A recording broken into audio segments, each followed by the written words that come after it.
Hang on, I'm frantically trying to catch up here. Let's see. Committee schedule. City Council will be holding committee meetings this coming Wednesday. Just a note for the folks who are interviewing audience tonight. Next week, the City Council is not meeting. So we are going to be setting committee meetings for the next 2 weeks. But we're only going to meet on the 10th of March because next week is the Missoula County Public Schools spring break. And so remember, no City Council meeting on the 15th of March. And here we go with the committee schedule. So the Public Safety and Health Committee will meet from 11:30 in the morning until noon. Parks and Conservation will meet from 12:15 to 12:30. The Public Works Committee will meet from 12:45 to 2:30 p.m. Administration and Finance Committee will meet from 2:45 p.m. to 3 o'clock. The Committee of the Whole will meet from 3:15 to 3:45. The Committee of the Whole Appointments Subcommittee will meet from 4 o'clock to 4:45. All of these meetings are being held via Zoom webinar, just like this one is. Folks can participate either with a computer or with just a telephone. You can always watch us live on MCAT and on YouTube. In order to access the Zoom webinar, in order to call into the meeting or to participate with your computer, you can go to the city's main webpage at www.ci.missoula.mt.us and click on that meetings button right there in the middle of your screen. That'll take you to Agenda Central for the city's public meetings, and click on the meeting that you're interested in attending, and all of the meeting join information, including the phone numbers and the links, are right there at the top of the agenda. And I think that's all my committee schedule announcements this evening. Thank you, Ms. Rabine. Any changes to the committee schedule? Ms. Wasika? I just had a quick question. If we're not meeting on the 15th, does that mean that we're meeting on the 29th, or are we just not meeting on the 15th and that's it for March? I can't remember what we agreed on last year. I believe that we are not meeting on the 15th nor the 29th of March. So great, thank you. You're welcome. And for the record, Ms. West is in attendance this evening. Seeing no changes to the committee schedule, we'll move on to the public comment portion of our agenda. This is your opportunity to comment on items not elsewhere on the agenda. Any general public comment this evening? And seeing no hands raised among attendees, we will move on to our consent agenda. Items listed here were generally approved unanimously in council standing committees, and we save a little time on Monday evenings by considering these items all at once. Ms. Rabine will read the list of consent agenda items aloud, so those participating remotely will know what we're considering, and we'll take comment before we vote. Ms. Rabine.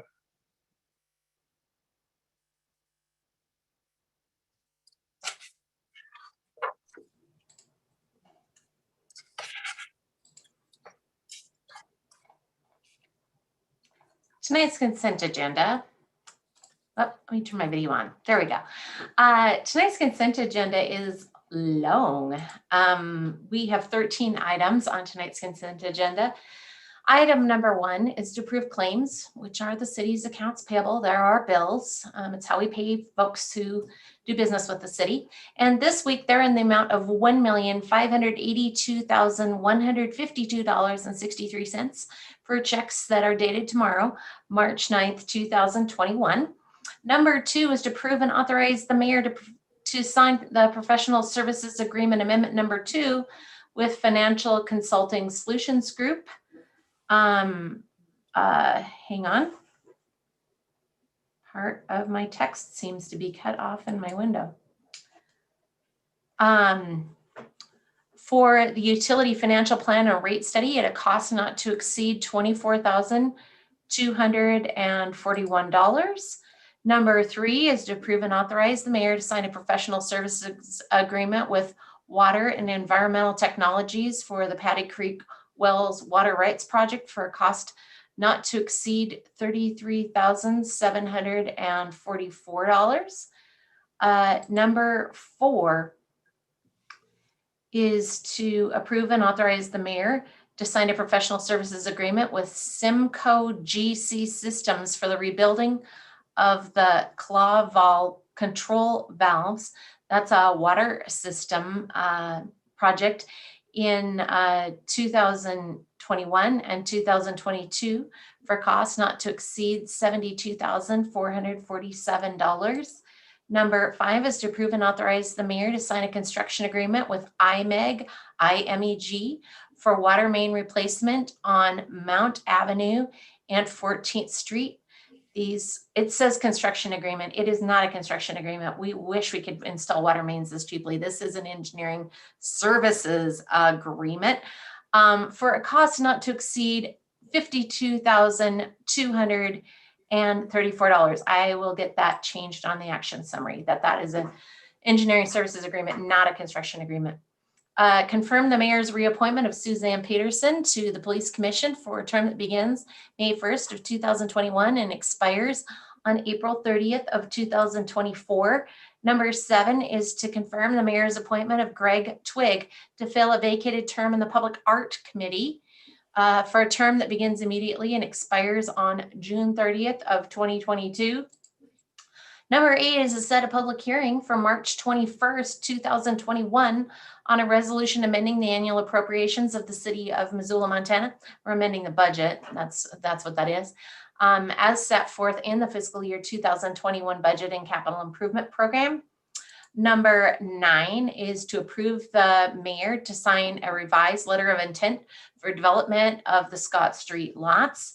Number 10 is to appoint Annie Iverson and Kit Fisher to the Open Space Advisory Committee for terms beginning immediately and ending on January 25th of 2024. Number 11 is to approve and authorize the mayor to sign the professional services contract with RESPEC, RESPEC Company, LLC, for the Clark Fork River Restoration and Access Project for a cost not to exceed $245,616. Number 12 is to adopt the Missoula City Cemetery Strategic Plan of the City Council to provide guidance in implementing infrastructure and improvements that will enhance the operations and maintenance of the city's cemetery. And finally, number 13 is to, hang on here, it's taking a second to change over.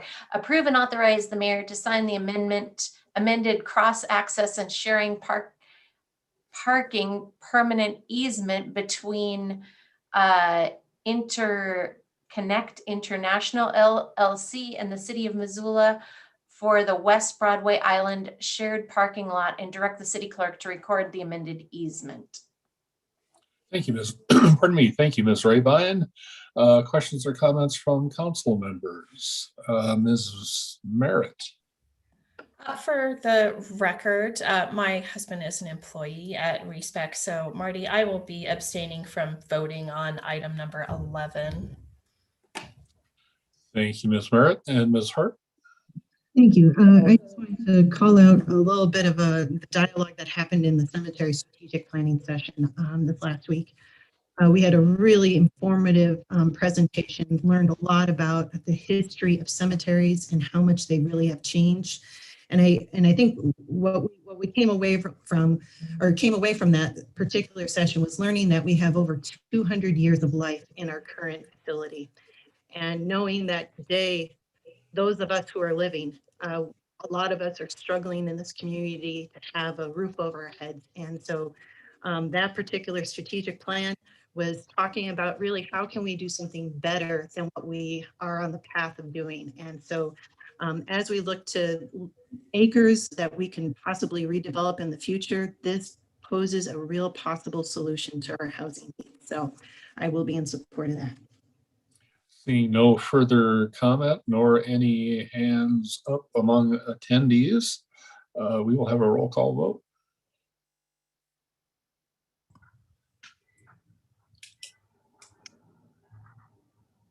You're muted, Ms. Rabine. On the consent agenda, Anderson, Yes. Becerra, Yes. Contos, Yes. Harp, Yes. Hess, Yes.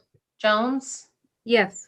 Merritt, Yes, with an abstention on number 11. Cheryl, Yes. Vasika, Yes. Von Lossberg, Yes. and West. Yes. Would any of you like to change your vote? That is 11 ayes and 1 absent, with the exception of number 11, where Ms. Merritt is abstained. Thanks. Thank you. And the consent agenda is approved. We'll move on to, actually, we have no comments from city staff, agencies, boards, commissions, authorities, or the community forum, but we do have 2 special presentations that come in the form of proclamations this evening. First, ladies and gentlemen, whereas public transit benefits us all in Missoula by reducing traffic and parking congestion, improving air quality, and making our city more equitable and accessible to all. And whereas public transit operators fill an important role in our community by getting people where they need to go, from work and school to medical appointments, grocery stores, and other essential services. And whereas public transit operators frequently go above and beyond the call of duty, working long hours and safely operating our transit system in rain, snow, extreme cold, wind, and during a global pandemic. And whereas public transit operators help to build our community by knowing their passengers, celebrating their successes, aiding in times of crisis, and greeting them every day with friendly faces. Pardon me. And whereas Mountain Line and ASUM Transportation provide essential services to our community at zero fare for the benefit of all residents and visitors of Missoula. Now, therefore, I, John Engen, Mayor of the City of Missoula and the State of Montana, hereby recognize the 18th day of March, 2021 as Transit Operator Appreciation Day. And I believe we have Ms. Johnson from Mountain Line here. And Shanti, if you'd like to say a few words, let me let you do that.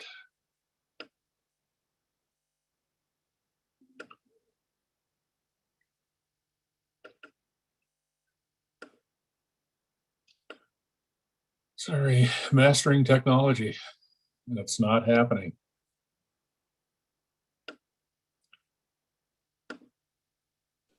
There you are, Shanti.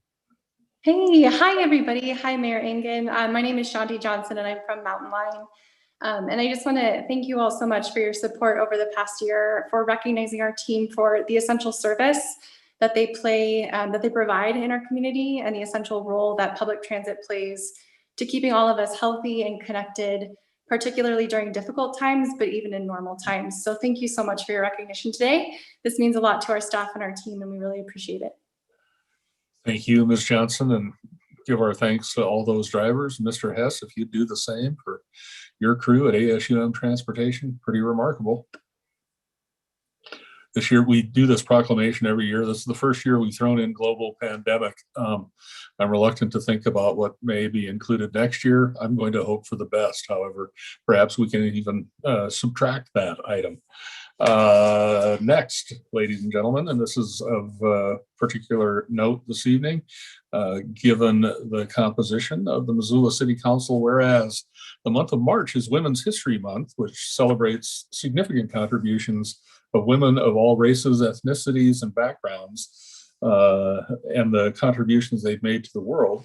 And whereas women play a critical role in the vitality and diversity of our communities and are essential to ensuring Montana is well represented. And whereas while the 20th century was a pivotal time of growth for women entering politics, women remained underrepresented in male-dominated fields, and thus providing opportunities to support women in public office is imperative.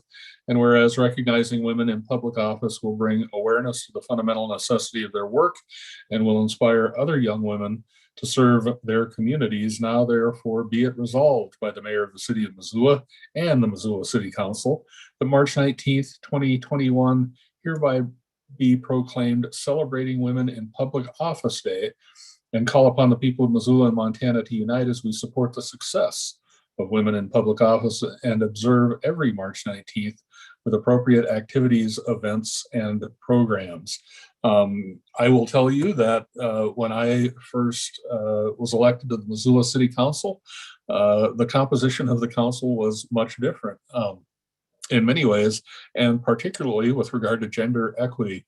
And now I'm counting 8 of 12, and that seems like a pretty good number to me. So thank you, all of you, for engaging in public service and being such great role models for young women and girls as they think about ways to serve their communities.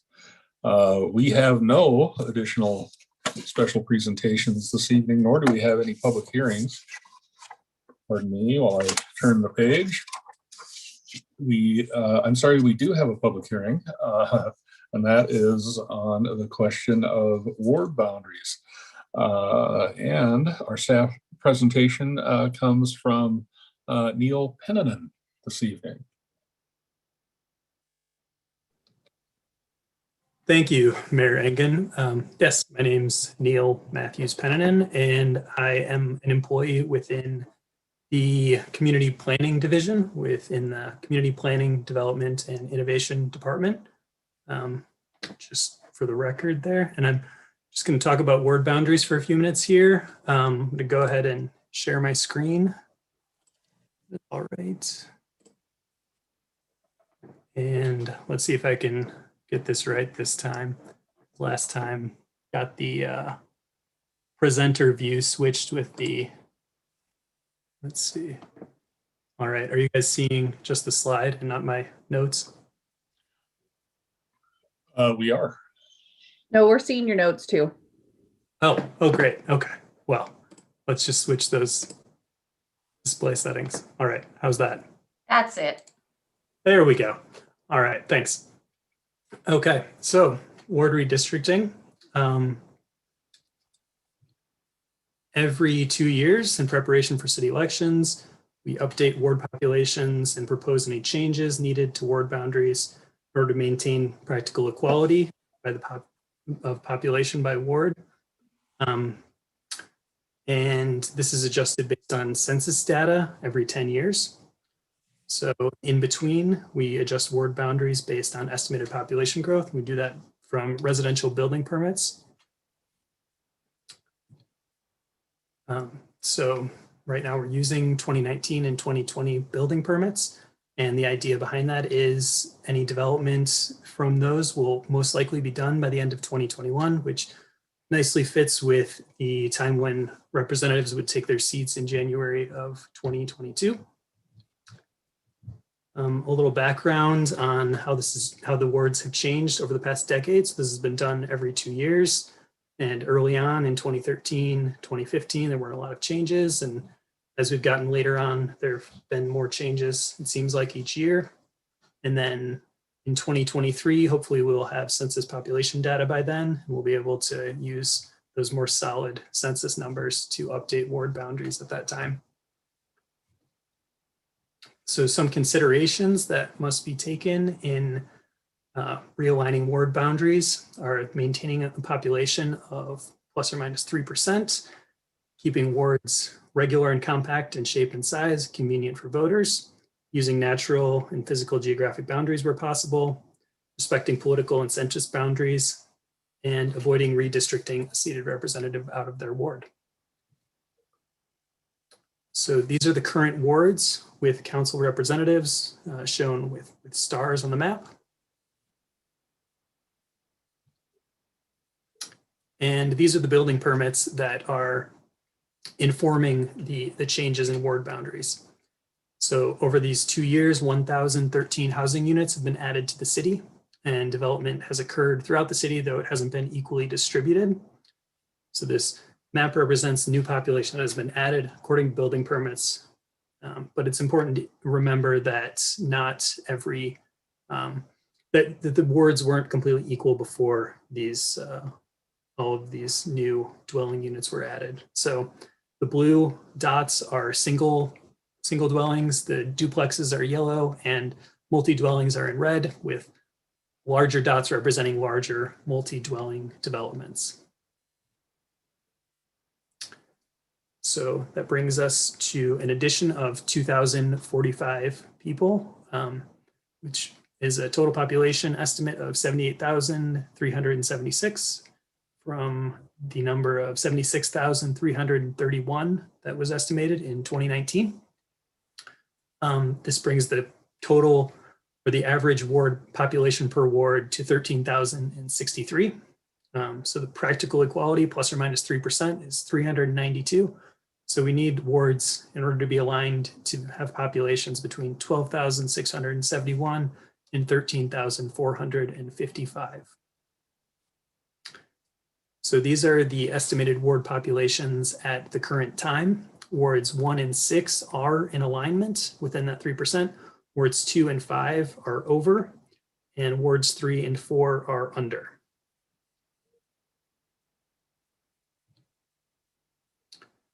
So here's an overview of the proposed changes. I'll get into the specifics of each one of these in the ensuing slides, but generally small populations are shifting between wards. There's a section of the University District moving from Ward 4 to 3, a section along Brooks Corridor moving from Ward 5 into Ward 4, a section south of South Avenue moving from Ward 6 to Ward 5, and a section north of Mullen Road moving from Ward 2 to Ward 6 in this proposed option. So this first change, Ward 3 is expanding and Ward 4 contracting, moving the shared boundary between these wards from south in the University District from Woodward Avenue to North Avenue. So the old boundaries are shown with the black line here, and the new boundary is the outline of the lighter color with the outline of the same color of the ward that it's being moved to. So these blocks here are moving from Ward 4 into Ward 3. And Ward 4 and 5, Ward 4 is expanding, Ward 5 contracting, expanding Ward 4 west from Paxson towards Schilling and Eaton and Dorr Avenue along the Brooks Corridor. And then Ward 5 expanding and Ward 6 contracting, moving their shared boundary north from Dearborn Avenue to South Avenue. And finally, Ward 6 expanding and Ward 2 contracting, expanding Ward 6 north of Mullen Road. And so these are the changes in population with 555 people moving out of Ward 2. And you can see what other changes happened to the rest of the wards. And these would be the estimated populations after these changes, leading to the percent off of the average, which is 13,063, showing that all wards would be in alignment with these changes. So why these changes? These are conservative changes where not a large number of population is moving from one ward to another. And these are continuations of previous changes that have been made.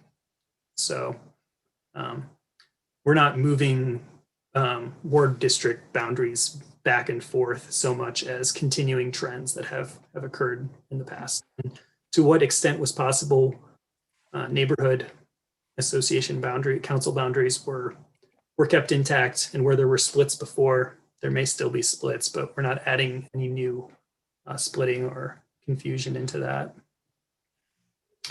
And so there's an Engage Missoula page. This is a screenshot from it. So I believe the public hearing is open tonight, and then the next council meeting will be March 22nd. So in the meantime, if anyone is interested in sharing their thoughts, here's the URL at the bottom on Engage Missoula. And just go in the page and search for it. Read a little bit about the ward boundary realignment considerations and what goes into that. And you can share any thoughts or any questions that you have about the process. And so recommended action is to adopt or deny a change to the election wards, revising ward boundaries based on new population estimates. All right, thank you. Thank you very much, Neil.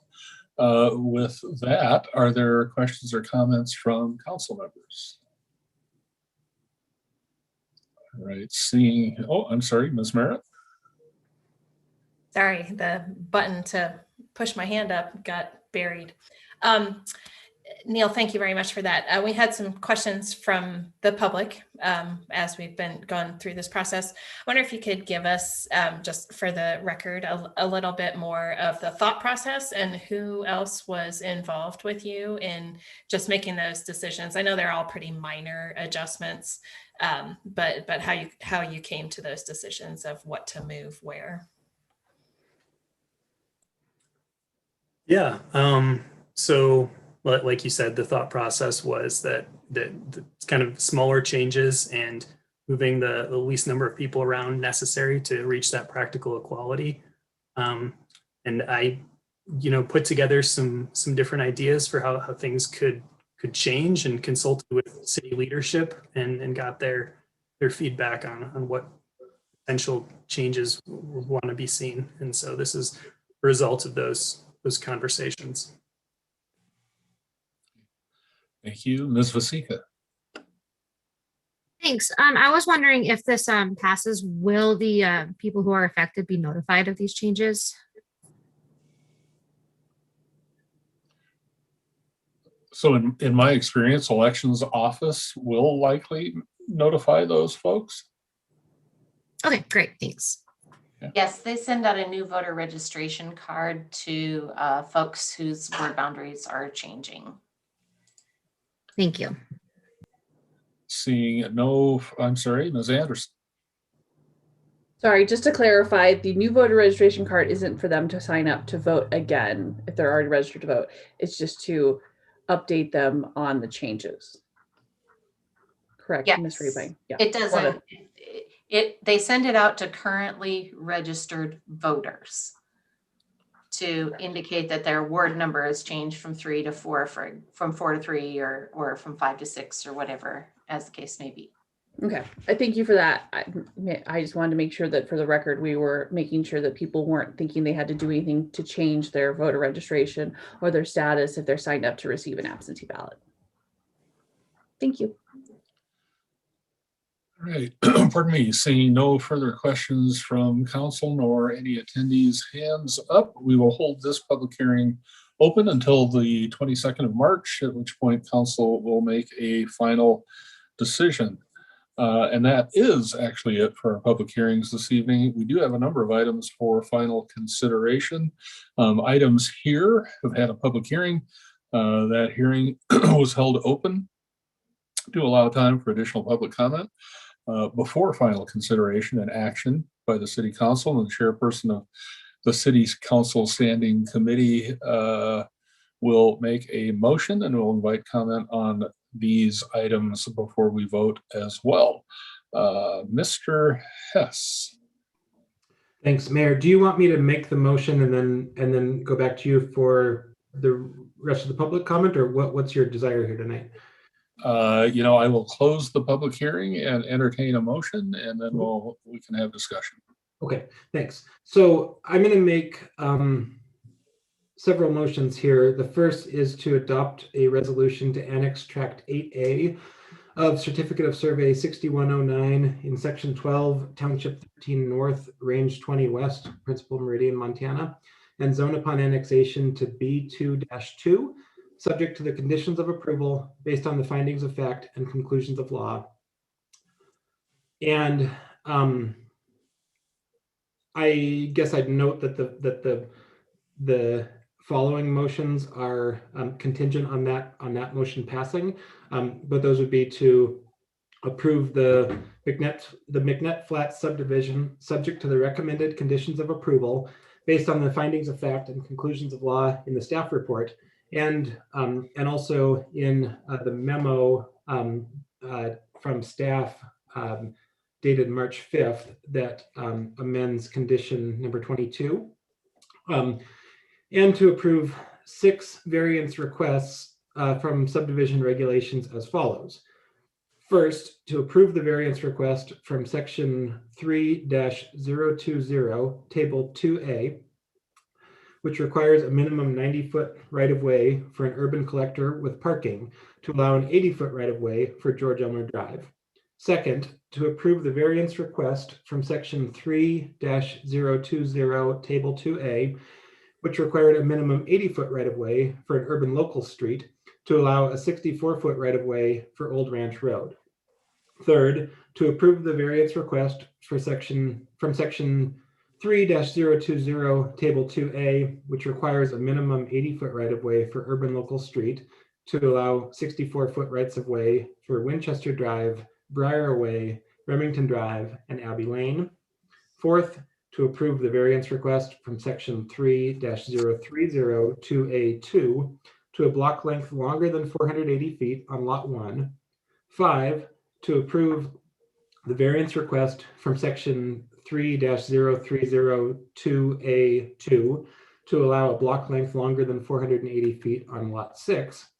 And 6th, to approve the variance request from section 3-020, 3H2, which requires dedication of right-of-way on abutting existing streets to meet the requirements of table 2A to allow a 54-foot right-of-way to be maintained on Pius Way. And may I speak to those motions? Mr. Hess. Thanks. So I'm going to say immediately, just to get it on the record, that I will be voting in favor of this annexation and the subdivision. And that is with great respect for the comments received from the neighborhood. I want to thank the neighborhood for their comments and their involvement. This action tonight, I hope, and I truly do believe that this action reflects that involvement, and that through the neighbors' comments, we have a better project that will do a better job of reflecting the concerns of the neighborhood than we would have had without the involvement. Specifically, I want to say that this, I guess, just to clear up my motion, when I referenced the staff memo from March 5th, this is reflecting the parkland plan that was provided at the Land Use and Planning Committee last week. That took the city's staff report. Our working title was option A in that meeting, and the developer's counter proposal, which our working title was option B, and combines those into what we were calling option C, which functionally is a larger trail easement than the developer was offering to provide, but maintaining the developer's conditions and concessions on the other parkland requirements, or on the activity area requirements. So specifically, this proposal requires parkland dedication in the form of a 20 to 40 foot wide trail easement, depending on what it abuts. This is a context sensitive approach. And so when the trail easement is adjacent to single family homes, there's going to be a wider buffer. When it's adjacent to the alley and 44 Ranch, it's going to be a narrower buffer, but it's still going to provide the transportation and recreation corridor with green space throughout that area.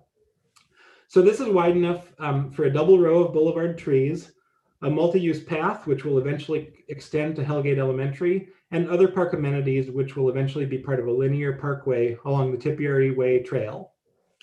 This type of park concept is shown on the illustrative map of the newly adopted Setupcane Master Plan. And when combined with the boulevard and the right-of-way along Pius Way, this will create a green space that is nearly 50 feet wide all along the Flynn Ranch development and 40 feet wide near the northeast corner, of 44 Ranch. It also requires these motions require meeting the parkland dedication requirements of the subdivision chapter, and also meeting the activity area requirements of the zoning code. So this means that in addition to the dedicated parkland, there will be 2.5 acres roughly of cash in lieu funding. I'm sorry, that's closer to 2, but there will be more than 2 acres of cash in lieu funding to be put toward the purchase of another park in the region or toward improving parks in the area, including possibly improving this trail easement. In addition to the parkland requirement, the developer must meet the activity area requirements that are set forth in Title 20, our zoning code, for the areas that are east of George Elmer Drive, which means that we're ensuring that those activity areas get met. And that usually means that anywhere from 13 to 20% of these parcels will be comprised of green space for the benefit of the residents, in addition to the standard landscaping requirements.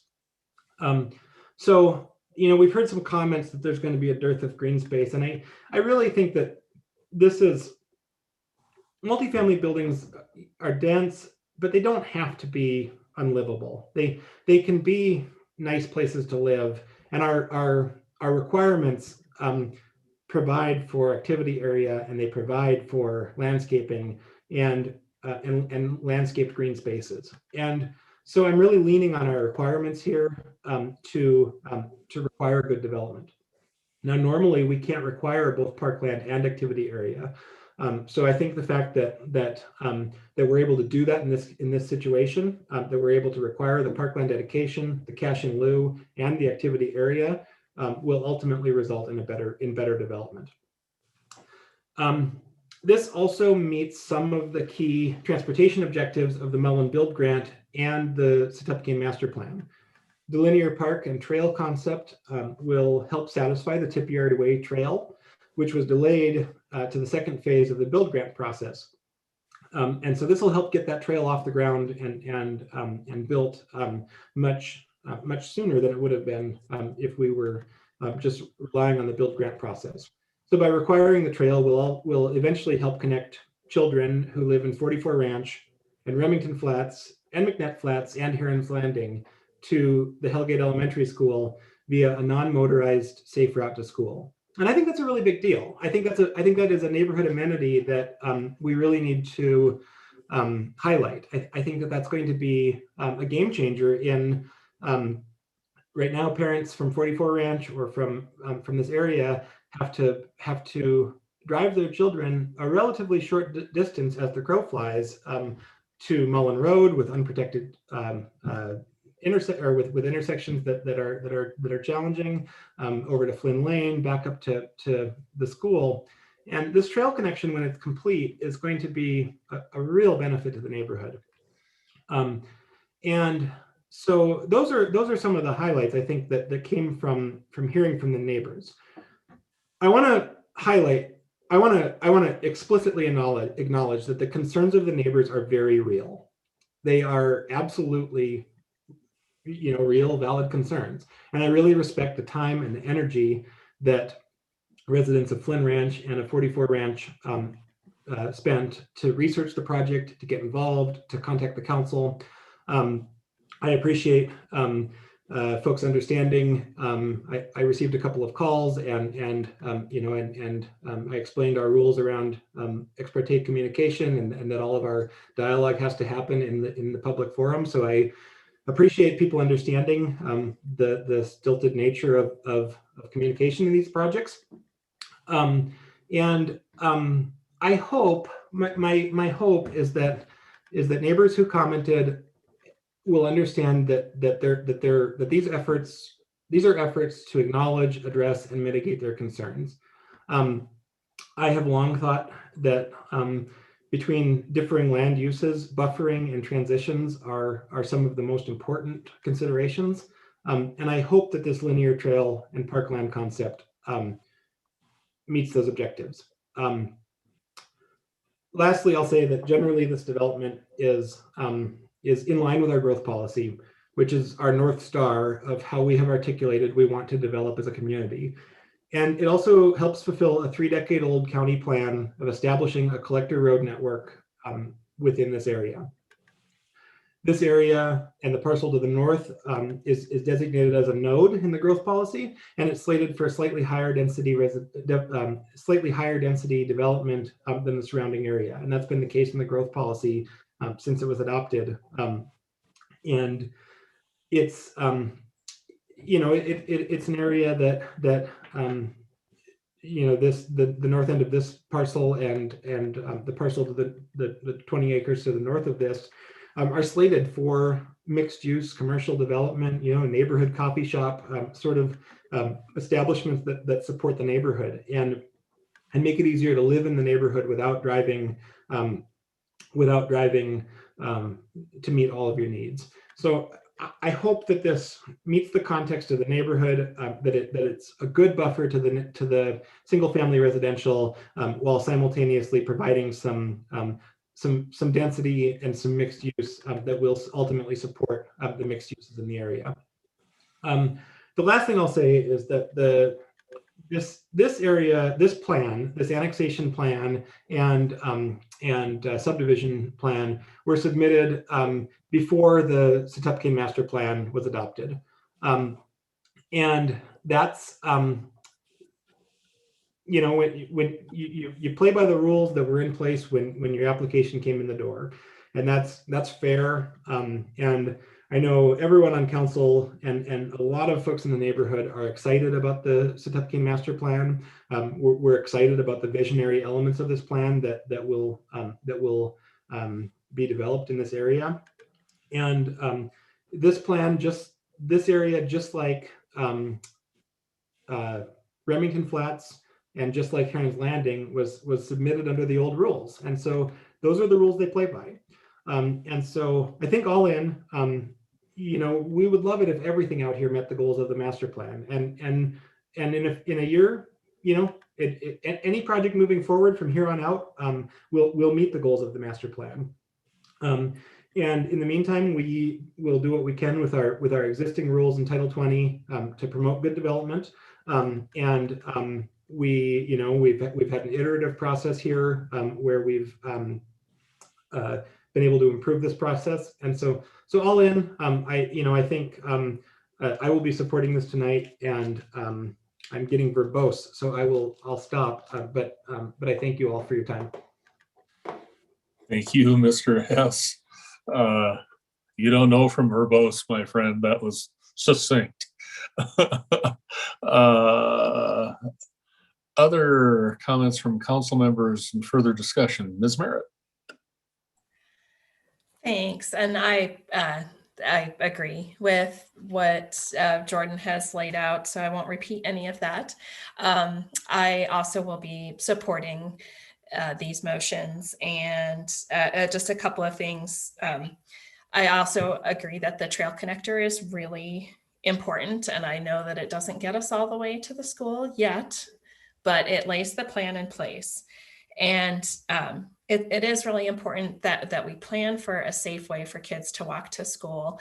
And I would like to point out a glaring lack of safe space to walk at Hawthorne Elementary, and ask that people think about that, because because we're coming after the fact with Hawthorne, it's been deemed just extremely costly to try and create a path for the students to walk along 3rd Street to get to Hawthorne. So planning for this ahead of time is really key. I also want to point out that the developer has, as part of the revised conditions, has agreed that even if this development is a mixed use, that they will provide the activity area as if it were built as multifamily. And I really appreciate that concession on the part of the developer.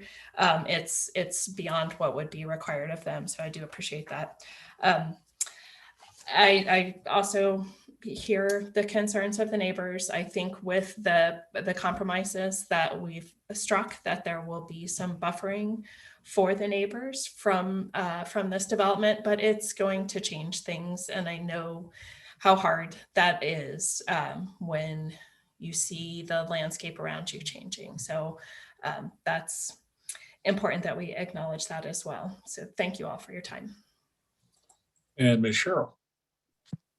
Yeah, thanks. I appreciate my colleagues' comments, so I'm not going to reiterate all of those, but I do want to say that I'm going to support this as well. I appreciate that we have had a very robust conversation around this, that we have worked with city staff as well as the developer. to address concerns that both counselors and neighbors have brought up to the best of our ability. And that I do want to thank the neighbors for coming out. I think it's important that we understand how that is going to affect those in the area. But I'm going to be supporting this because I think we have had a really robust conversation. We need housing. And I think we've come to a really good, a really good plan based on where we are and what the sideboards that we have are. And so I just thank everyone for sticking in there through multiple meetings and coming up with what I'm happy to support. And Mr. DeGrandpré, do you have something to add to the conversation? Yes, thank you, Mr. Mayor and councilors. Good evening. This is Dave DeGrandpré with Development Services. This is a housekeeping note that I should have discovered before tonight, but Emily and I just realized that it's very small, but it's condition number 16. And Emily, please share. It has to do with the commuter trail and access easements along Pius. So this would be where the secondary commuter trail is, or is proposed to be located on the southern boundary of the property along lots 4 and 5. We had specified specific easement widths. So we had a 10.5-foot easement and also a 16-foot easement. That doesn't correspond with the revised plan. And so this revised condition number 16 would simply come into we don't want to have a contradiction in the conditions. And so this would simply align with the revised condition number 22 and that exhibit that you have that goes along with it. So it's simply housekeeping, but I wanted to put this on the table and make it public to clarify, so that if the proposal is adopted and condition number 16 is, or 22 is modified to have a 20-foot and 40-foot temporary trail easement, that this be modified as well to be consistent. Thank you. Consistency is a thing. Thank you, Mr. DeGrandpré. And back to discussion. I have in order, Ms. Jones. Thank you. I'll be brief, and I don't think Jordan was verbose. I think he was comprehensive, which I really appreciate, because this is a complicated project in front of us in terms of the conditions. So thanks for covering that, Jordan, and all of the information that you provided. I'm in favor of this and plan to vote that way. The only other thing I wanted to add was I know that the Ward 2 representatives, Ms. Becerra and Mr. Hess, have spent a lot of time on this project, listening to the neighbors and working out what possibilities there were to improve it. So I appreciate that. And I also just wanted to note that with Ms. Becerra and Mr. Hess, they couldn't have better people on council trying to tailor the development going on in all of these green fields, because they're very, very knowledgeable in those areas. So I appreciate that. I just wanted to point out that they bring a lot to the table, and I think their expertise has paid off in terms of trying to help move this project forward, to make it work as best as possible with the tools that we have for the neighbors. So thanks for that, and I plan to vote for this. Ms. Becerra. Thank you. I just wanted to share my thought process for what I think has been a difficult proposal. I have given much thought to it, and as Ms. Jones mentioned, both Jordan and I have tried to find, and everyone really, we all try to find better outcomes for it. And I think this is a good time for me to thank staff for answering my many questions and educating me on some of the issues brought up during the review process. This property is land that currently sits in the county with a zoning designation that will not help this community meet the housing needs of today or the near future. The zoning being requested is in line with the regulations in place at the time this proposal was submitted. And the subdivision proposal, despite not including a development plan, also meets the applicable subdivision regulations. So within the decision-making process that I have as a city councilor, I have to balance the concerns of my constituents and the needs of the greater community. And while it's unfortunate that we don't know what will be developed on this land beyond one lot of multifamily housing or apartments, it is not legally required for the developer to provide a development plan as part of the subdivision review process. Additionally, this lack of predictability makes it difficult to know how any future development will affect and potentially exacerbate the transportation issues in this area. However, despite all my reservations about this proposal, and after exploring all legal alternatives to better align this proposal with the community, with what the community envisions for this area, I can't find any legally justifiable reason to vote against it. I believe the latest condition of approval to require parkland dedication in the form of an easement along the southern boundary of the property will act as a buffer from future development in the existing neighborhoods. While the developer is not providing the predictability that many of us would like to see in this development, the condition to require that additional buffering, I believe, mitigates some of the concerns. I truly hope that the development team and the market forces that they're relying on for future development will steer that development in a way that is compatible with the newly adopted plan, that it will provide multiple types of housing and potential opportunities for home ownership, and that it will provide neighborhood amenities that will reduce reliance on vehicles. All of this would be needed so that we can realize that community vision for this area as a well-planned and cohesive neighborhood. So for all those reasons, I will be supporting this proposal, but with a lot of reservations and a lot of hope. Thanks. Ms. Anderson.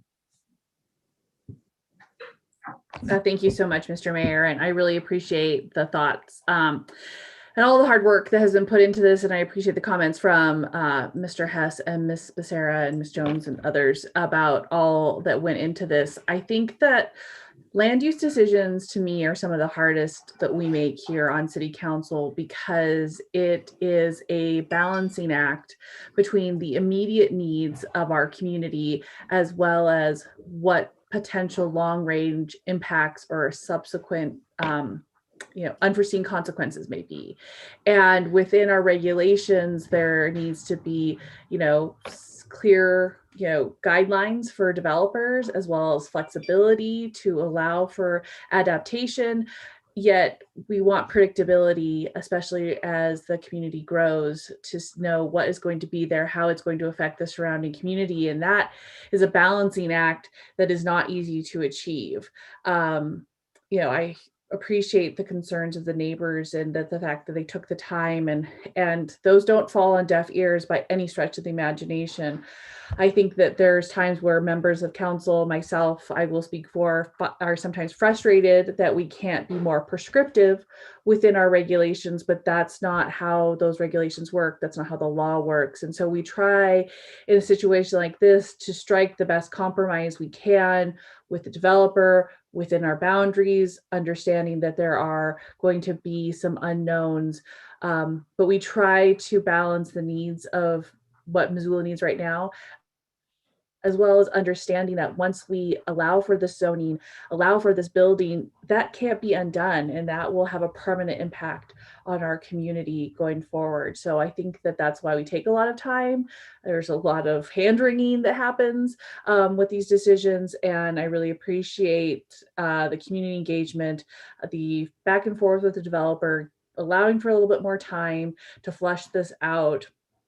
I realize that this isn't perfect, and I feel like it's a really good compromise. It gets at some needs of the community, as well as what is within our regulations. And so as I will be supporting this project as well, and thank everyone for all of their hard work, and just reassure the community that we try to do the best we can within the law, within the regulations, provide predictability, and also understand that there are market needs within our community. We have a housing crisis, but that doesn't mean, and I feel really passionately about this, and I know other council members do, that just you can't forsake housing for all the rest. You know, it's not, housing and green space and park space are not mutually exclusive. We have to figure out how to bring them all together and do that in a way that is most beneficial for the most people in our community. So thank you, everyone, for this, and I will be voting in favor of this project. Seeing no further discussion, we do have one attendee hand up, and I'm happy to hear your comment. Caller ending in 1969.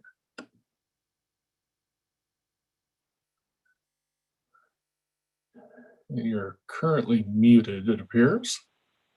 Okay, thank you very much, Mr. Mayor. And I can't see you, but because I don't have video here, but your voice sounds good. And I just wanted to say I'm glad that you seem quite recovered from your COVID, and that's really great news. My name is Kevin Hunt. I live in Ward 1, and I realize there's already been a public hearing on all of this, and appreciate all of the endeavors made by everyone on the council to do their best to mitigate the impacts of the folks who live in that neighborhood. I wanted to speak to maybe a little more general aspect of things, and I would like to do that by referencing a 2019 Missoulian City Council candidate survey that was done by Matt Newman, and specifically in response to a question about development and meeting carbon neutrality.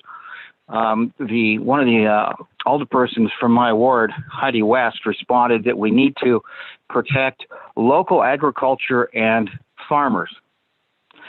I agree with that. Unfortunately, since returning to Missoula, I've seen absolutely very little indication that the city has any kind of intention or policy of really pursuing that.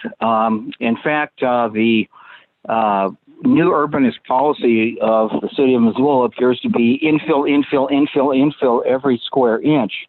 I don't know how you preserve farmland and local agriculture when you do that. I also am really cognizant of all of the limitations under state law that are incredibly frustrating. And I believe that you are doing your very best to work around those and work with those. However, I don't think that it's enough to just wring our hands and clutch our pearls and say, oh gosh, we can't do anything more. I think if there's going to be leadership in the mayor's office and on the city council, that means using your office as a bully pulpit. It means getting the citizens who you know what they're saying. There are citizens who have participated in the planning master plans, but there's a lot of citizens who come to the meetings too, and it's always the same story. Gee, we can't do anything. We've done the best we can. How about firing the people up? How about encouraging the people to be fired up? How about having them in Helena, not just a couple of representatives from the city? How about a few hundred people from Missoula and Helena to try to change these laws? Because here's what's going to happen. I mean, it isn't just that we have a housing problem. It's that anticipations of what may happen have become self-fulfilling prophecy.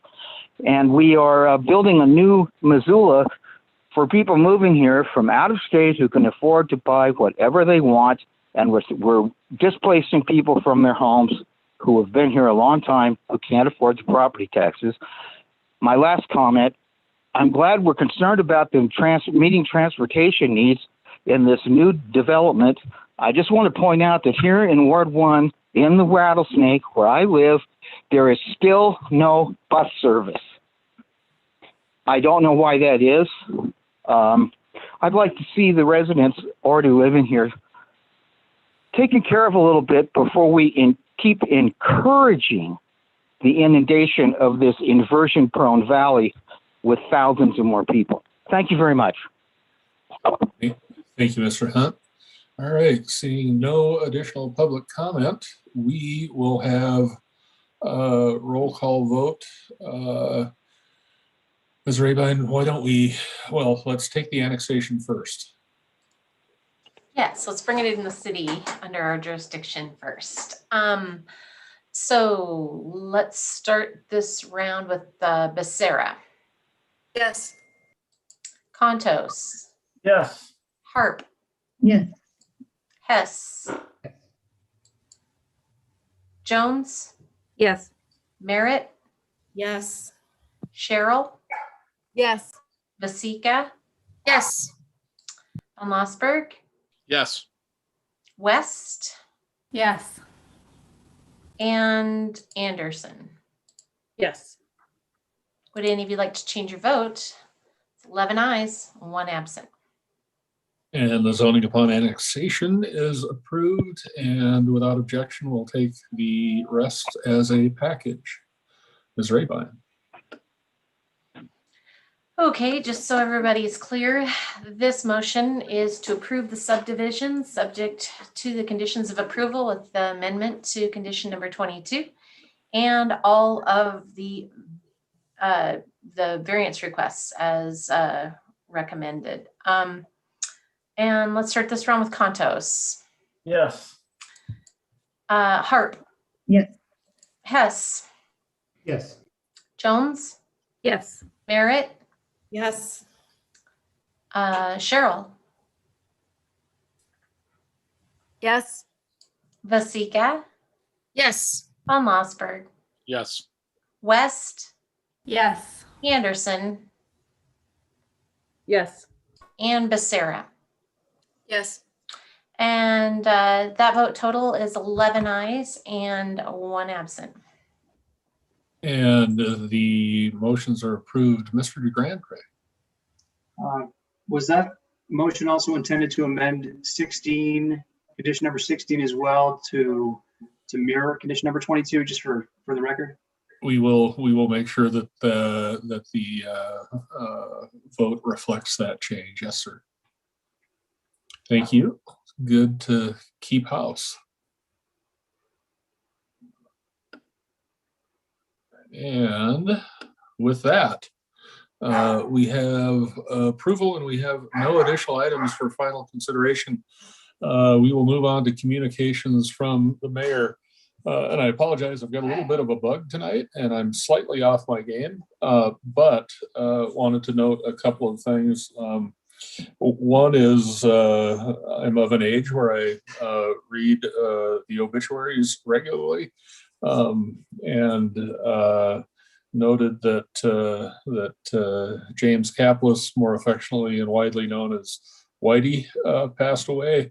I've known Whitey Kaplis for the better part of 50 years, and if you ever had a burger at the Mo Club, or for a long time a hoagie in Missoula, it's most likely that Whitey had his hands on it. Whitey and his family ran K&C Meats forever, and most recently down on Alder Street. That building fell down, but Whitey was still standing, and so I want to acknowledge a good man with hands like hams who took care of his family and took care of his friends and made a lot of people happy. And also want to say to Jim and Kathy that a lot of people will miss your dad, certainly not as much as you, but I hope you know that there's a lot of support in the community and a lot of good memories around your dad. This isn't quite an obituary, but nonetheless, I worked at the Missoulian for a long time, and my dad worked there before I did, and I grew up around a big old printing press, a Goss Urbanite that was built in the 1960s, and that Urbanite is going to get pulled out of that building, and the daily newspaper here in Missoula, Montana is going to get printed somewhere else. Times change, technology changes, circumstances change, and the business of journalism has changed a great deal. But a city without its own web press is a bit depressing. And my hope is that my hope is that newspaper continues to show up mostly on time, and that folks continue to read it. Local journalism is a big deal, and as much as we are often the subjects of its scrutiny, I wouldn't have it any other way. The press going away is unfortunate, and I hope those web presses are rolling somewhere else and get here as expected every day to keep me on my toes and Missoulians informed. We'll begin general comments from council members this evening with Mr. Von Osberg. Thanks, Mayor. My connection's been fairly choppy, so please interrupt me if it gets too bad. Few things. Quickly, I just wanted to respond to some public comment. I think it is important, and perhaps I misunderstood the comment. If I did, I apologize, but Mountain Line does serve the Rattlesnake. If it's Route 5, if I'm not mistaken. And I also want to mention that one of the best things we can do around agricultural lands is the kind of easement work, conservation easement work, and acquisition that we do with our open space program, particularly easements that allow farmers and ranchers to continue to work their land. And during my time on council, we've been pretty aggressive about that, in addition to supporting the open space program as a whole. And I think that those are important things to note. I want to also recognize the Women in Politics commemoration. The mayor counted correctly. I'm grateful. This institution is better for the service of all of my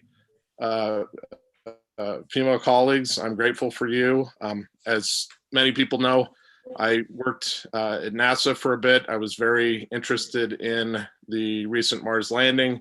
It was also very gratifying to see the gains that have been made within the engineering discipline there at those organizations, and to see the much more prominent role that women are taking and the leadership that they're providing in those institutions. And all of those institutions, including this one, are better for it. So thank you to my colleagues. I think Marty would say that I would be remiss to not recognize that today is Missoula's birthday.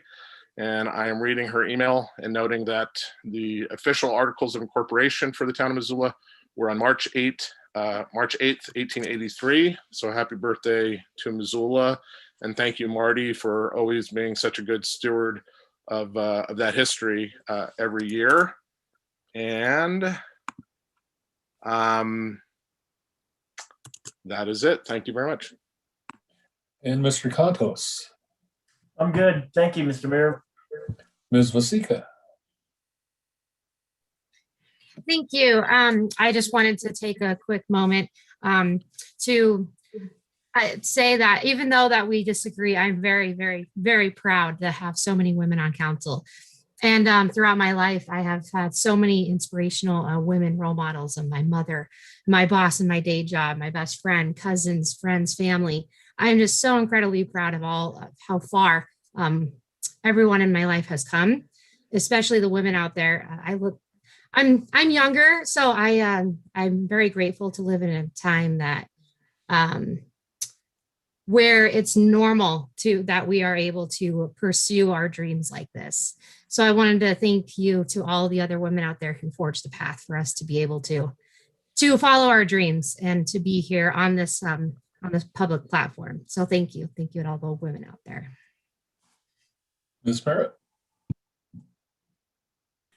Thanks. I just want to mention that the vaccinations are moving forward. The vaccine clinics that the Missoula City County Health Department have been putting on have been going well, and they are not filling up immediately as they have been in the first couple of weeks. So I wanted to put a shout out there for anyone who knows any folks who are 65 or 70 plus who maybe are not on the internet a whole lot and are not getting the word out that they're eligible for the vaccine and that there's vaccine clinics going on. Just make sure that you're communicating with those folks in your life. And if they need some help getting signed up to get a vaccine, I would ask that people reach out and try and make that happen. So we need to make sure that those folks who are most vulnerable are getting the vaccine now that it's available. So just asking folks to chip in where you can. Thanks. Ms. Jones. Thank you. And I agree, Ms. Vasika, it's wonderful that this is normal for women to be in office. And we've got a lot of women on council these days, so it's a good thing. And to add on to Ms. Merritt's vaccine theme, sat through a meeting last week. I believe that in Missoula County, 12%, we're just about at 12% of all of our Missoula County residents, which of course includes the city, 12% have been fully vaccinated. A lot more than that have been partially vaccinated, and we are getting more and more vaccine serum into our county. And I think over the next 2 months, we're going to see it just exponentially grow. So this is great. We're making great progress. The numbers are low right now. Until we have a lot more vaccine in, please keep wearing your masks and staying socially distant to the degree that you can. But we're in a much better position now than we were for many months during this pandemic. So let's keep the forward momentum going. And Ms. Cheryl. I think my colleagues have covered it, so I'm going to pass tonight. Thanks. Mr. Hess. I'll pass as well. Thank you. Ms. Becerra. Thanks. Today is Women's Day around the world, and I just wouldn't be who I am if it wasn't for my mama and my grandmother and all the women in my family, including my daughter now. But I was thinking about how particularly thankful I am to all the women in politics, and in this year of COVID, to all those women in science and in the medical community. So kudos to all of us women out there trying to do what we can to make it a better place. Thanks. Ms. West. I have to say I miss having the annual birthday cake for Missoula's birthday celebration. That was always a really lovely touch that we'll hopefully get back to. There is one event coming up that I want to let folks know about, which is the annual Prune the Moon at the Moon Randolph Homestead. It's happening this weekend, and the folks organizing it are asking folks to get tickets ahead of time. There's a suggested donation for each adult between $10 and $25. And that way they know how many people are coming and can plan for a safe event during COVID. So go learn how to prune some really amazing old apple trees. Ms. Anderson. Thank you, Mr. Mayor. Thank you so much for your comments about local media. I agree that we live in changing times and people get their news sources from a variety of different places now, but I think that the need for comprehensive, high quality local journalism is never more important as it is right now. So thank you so much. And thank you for everyone who has works to get the facts out to everybody and holding us all accountable, and we are a better citizenry for it. Happy 138th birthday, Missoula. We are so blessed to live in such an amazing community, and I, like Miss West, am also really missing the cake, and just it's an excellent reminder of how fortunate we are to live in such an amazing community, and an amazing community that continues to do the right thing and wear their masks and be socially distanced and stay at home when you can. And our numbers are showing that everyone is doing the right thing. And so I just want to applaud you all. There's no greater birthday gift that you can give to the city and its fellow citizenry than by keeping everyone safe and doing your part in all the ways you can. To that end, I do actually want to make an apology. Last week, I tried to make comments about how people can continue to be informed about how to find out about the latest on vaccine rollout, what days to sign up. And I botched all of that pretty much, and the mayor thankfully caught me on it. But I want to give a special shout out to the vaccine coordinating team. I was attributing my comments last week to the Missoula Health Department, and they are doing yeoman's work, but the vaccine coordination team, which is a Herculean effort by the city, the county, the Office of Emergency Management, our healthcare providers, they're the ones who are really leading the charge and rolling out these vaccines as quickly, efficiently, and equitably as possible. So I do not want their work to go unnoticed, and I just couldn't get my comments right last week. So I want to take this opportunity to correct that and thank everyone who is involved in that. It is so important. And 12% sounds like a small number, but given where we were just a matter of weeks ago and the ramp up and all those processes are in place, thankfully the light at the end of the tunnel every day is growing brighter, and it is not without the hard work of the vaccine coordinating committee coordination team. So thank you so much for that work. To continue to find out information about vaccines and days and times to sign up and where you can go get them, go to covid19.missoula.co. That is your source for all information. And as Ms. Merritt said, rightfully so, there are many people in our community who do not utilize the internet as much as some of us other folks. And so you can always call anytime, day or night, 406-258-INFO. Got that number right the first time. So you can reach a person during the day, or there will be a recorded message after hours anytime. So we are trying to do everything we can to make sure that our community has the information to get those vaccines in arms as quickly as possible. And for all those who are waiting, we will continue to hopefully do all the right things and keep our community safe, so that when we do come all together later this summer, there will be all of us there to celebrate. So thanks so much. And Ms. Harp, your bat and cleanup. Ooh, thanks, Mayor. Happy birthday, Missoula. And to all of my colleagues here on council, it has always been a pleasure. And in this particular case, we have a few extra women on this council than we do men. It's only because I think a lot of us count ourselves very lucky to have strong men in our lives support us becoming stronger.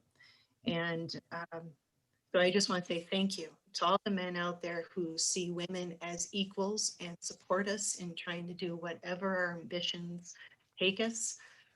We could not do that without you, but we are really very proud that we get to be the women we want to become, and we get to do it on your shoulders. Thank you. We have no committee reports this evening, but we do have a couple of items of new business. Mr. Von Mossberg. Thank you. I'd like to make a motion to approve the city council joining Missoula County and the Confederated Salish and Kootenai Tribes Tribal Council in submitting a letter to the Montana Transportation Commission supporting the renaming of Higgins Avenue Bridge as Bear Tracks Bridge. And may I speak to that? Mr. Von Mossberg. Thanks. So we've had a couple committee meetings joint with the county commissioners, and I want to specifically thank Commissioner Strohmeyer, as well as my colleague, Ms. Becerra, who chairs Public Works. We've heard this item in her committee with the commissioners, and I want to get the date right. I think it was the committee meeting of Wednesday, February 24th, I think is really worth noting to people. It's a committee meeting that I'll actually be watching with my daughter and others over time. We had Chairwoman Fiant from the CSKT tribe, Mr. Thompson, and I'm sorry, Mr. Smith, Thompson Smith, who's the coordinator of tribal history geography projects for CSKT, and Mr. Incachola from the tribe. And Mr. Incachola's presentation and Mr. Smith's research and work were, as I've said previously, among I think some of the most important and fascinating, sometimes tragic, but important history in our community to be cognizant of. And we have an opportunity to what this motion and the letter speak to is to basically have council and the administration sign our names alongside the county commissioners to the transportation committee urging the renaming. And so you'll note that there's a letter attached, and if this passes and this has received great support in committee, that letter, there's already a draft of that letter that includes mentioning the city alongside the county at the very beginning and add signature lines for the mayor and myself on behalf of council.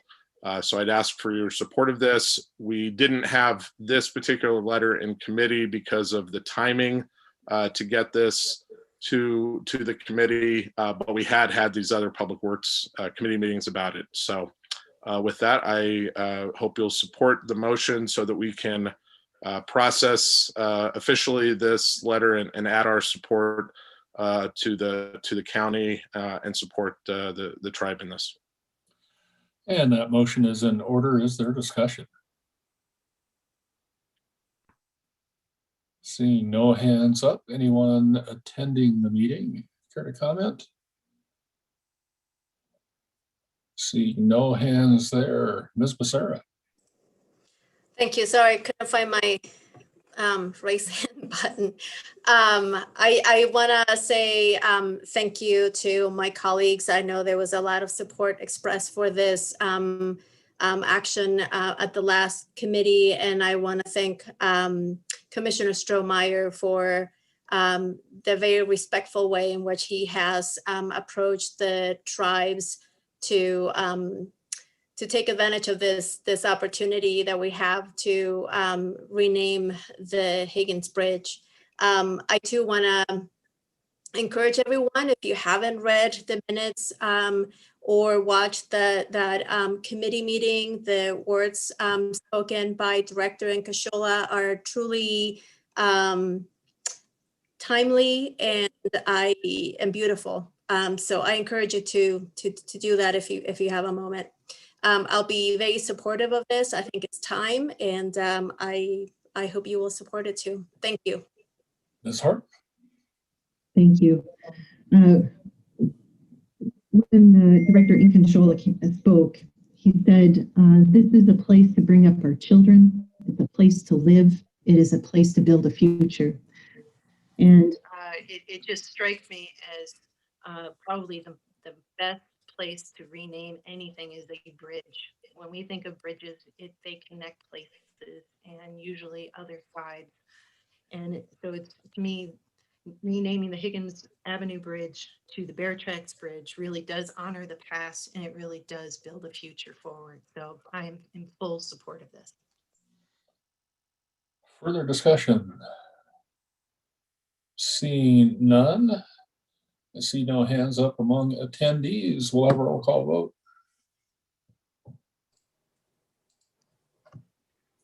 Okay, on the motion to rename or to name the bridge, let's start this round with Harp. Yes. Hess. Yes. Jones. Yes. Merritt. Yes. Cheryl. Yes. Vasika. Yes. Von Lossberg. Yes. West. Yes. Anderson. Yes. Becerra. Yes. And Contos. Yes. Would any of you like to change your vote? That's 11 ayes and 1 absent. And the motion is approved. Our only other item of new business this evening is our legislative report. Do we have any additions there, questions, or recommendations? Ms. Cheryl. Yeah, thanks. I had submitted, first I want to thank our energy and climate team who put a lot of work into reviewing all the bills currently in the legislature that relate to energy and climate items. And I submitted that list along with their description and their suggestion. I think all of them were in opposition. But I did want to highlight, if you don't mind, Mayor, just a couple that I'm particularly concerned with. Ms. Cheryl. Thank you. So the list was, I did submit the list, but two that I want to highlight that I've pulled off this list is Senate Bill 257. This would prohibit local governments from enacting fees, taxes, penalties regarding carbon use. So I would ask that we pay attention to that one. The other one is Senate Bill 237. This bill removes the CREP, which is the Community Renewable Energy Project in Montana. This has helped to build renewable energy projects and has created jobs in the past. Renewable energy is defined as wind, solar, geothermal, hydro, et cetera, lots of different ones, but it would rescind the part of this bill that I think is the most concerning to me is that it would, well, maybe not the most concerning, a lot of parts are concerning, but anyway, this would rescind the need for Northwest Energy to pay a $2.5 million penalty to the state and tribal low income energy assistance programs. So that penalty was, set by the court, and this would overturn it. So there are a number of other ones that are also very concerning on this list that I submitted, but those two in particular stood out to me as I was reviewing them. I would also just again, our climate, energy and climate team spent a great deal of time reviewing these bills, and I just really want to thank them again and recognize that, as I keep saying, that what the state does is affecting us and affecting what we can do and following the money around, affecting, what can happen in the future for both our city, our county, and our state. So thank you. Thank you, Ms. Cheryl. We'll be sure to follow those bills and act accordingly. Anything else on the legislature this evening? All right. Are there any additional items to be referred? Seeing none, any miscellaneous communications, petitions, reports, announcements? Seeing none of those, as always, I thank you for your service and would suggest you all find a piece of cake.